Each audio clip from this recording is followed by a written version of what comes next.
Okay, so we are here again, Shilzedek Farms, Mr. Shil from Shilzedek Farms, and tonight or today, I want to be teaching us. I want to be talking on feed formulation pattern. So, how do you formulate your feeds? Now, I'm not going to be going into the ingredients you need to formulate and all of that. I believe you must have known that by now, but I want to teach us a very, very important thing in this, which is when you have gotten these ingredients, what pattern do you follow, to make these things easier for yourself, to make yourself more productive and more proficient in this. So let's go into it immediately. So I'm going to be giving us 9 steps, 9 solid steps, to show us this. Number 1 is list all the ingredients you are using, all the ingredients you are going to use. List them one after the other. Number 1, number 2, number 3, number 4, number 5. List them, all the feed and all the ingredients. So if you are using corn, you are using soya beans, you are using, PKC, you are using wheat offal, you are using wheat bran, you are using wheat itself, you are using sesame seed, you are using, whatsoever thing, your carbohydrate, your protein, your this, list all of them, have all of them in a list. And then number 2 is apportion, this feed and the ingredients to percentage. So let's say you are using maize for carbohydrates, and then let's say that maize, you want it to be 30%, 40%, 50%, according to your formulation. Apportion these things in percentage. Don't just leave them there, seeing that they are there. Apportion them in percentage. So you can say maize is 50%.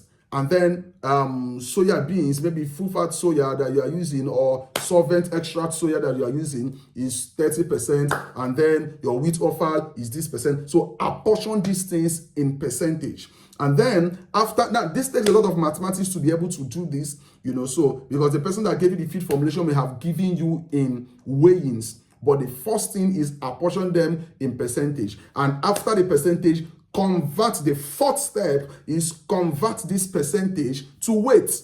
Convert them to weight. So what do I mean by this?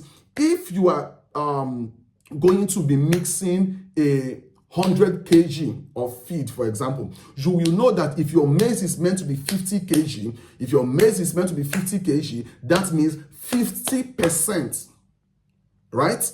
If you want to be 50% rather, that means 50 kg is going to be maize of this feed. So when you are weighing, you weigh out 50 kg. Now, it's easy because percentage and 100 is the same, So, but what if you are mixing 300 kg of feed? What if you are missing 50 kg of feed? So for example, if you are missing 50 kg of feed, you will know that by your percentage, which maize should be 50%, that in 50 kg of feed, that means maize is going to be 25 kg. So you have to convert all of this from percentage to kg. You have to convert all of this. And then when you are done with this, document them. Now, document them whether in your paper or electronically in the farm. We document electronically. That is how we do in the farm. So document these things. Write them down. When you are documenting them, write both the percentage and the weight.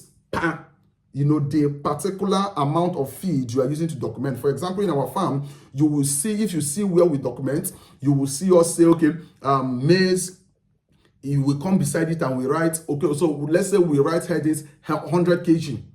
Right, 100 kg, that's what we're using to formulate this. And then we write maize, maybe 50 kg. So you will see us write 50%, and then beside it to write 50 kg. Then we write the next. So we'll write both the weight and the percentage. Now, one of the reasons for this is you have to make this plain in case you're not around to mix this feed, and you have to give it to your workers, or to even teach your workers how you mix this feed in case you're not around. So it must be very plain. So document them. And then the next thing is to get all these ingredients physically. So when you are doing this, you may not have even bought them, but you are formulating them.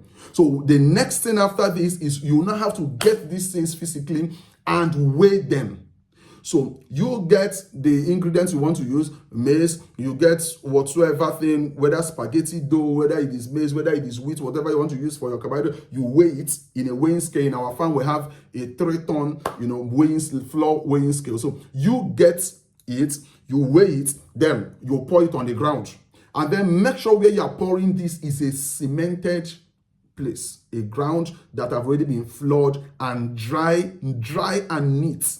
Before we mix our feed, we disinfect the the surface area, and then we dry it, and then we make sure it is dry. Now, the reason you have to disinfect is, of course, you don't want to contaminate the feed of your animals. Number two, it has to be dry because you don't want the feed to spoil, especially if you are feeding dry. Even if you're not feeding dry, but if you're going to be storing with this method, it has to be dry. It just has to be dry.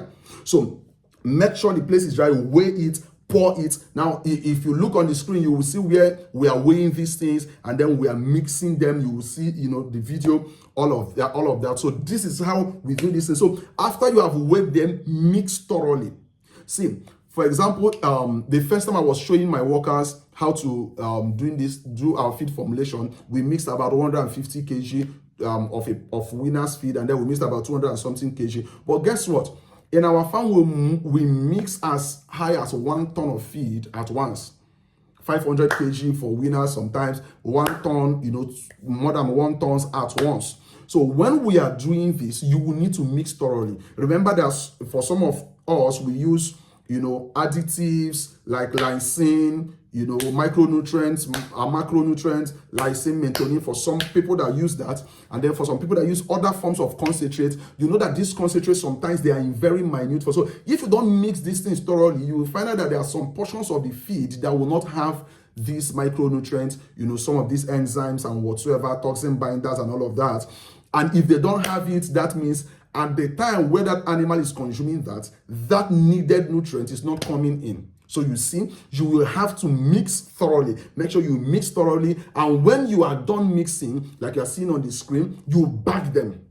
After you have mixed thoroughly, start bagging them. Start putting them in the sacks again. Start putting them in the sacks. And when you are done bagging them, now I do this, and I will recommend you do this, weigh them again to reconfirm the weight.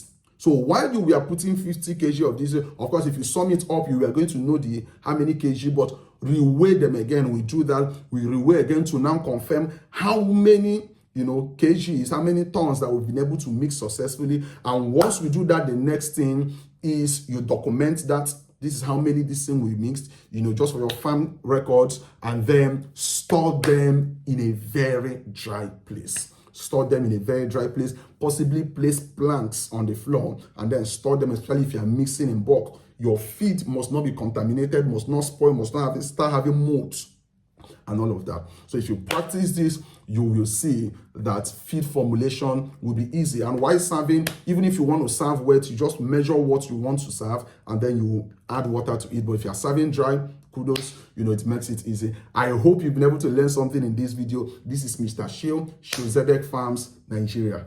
Meet you on the next one.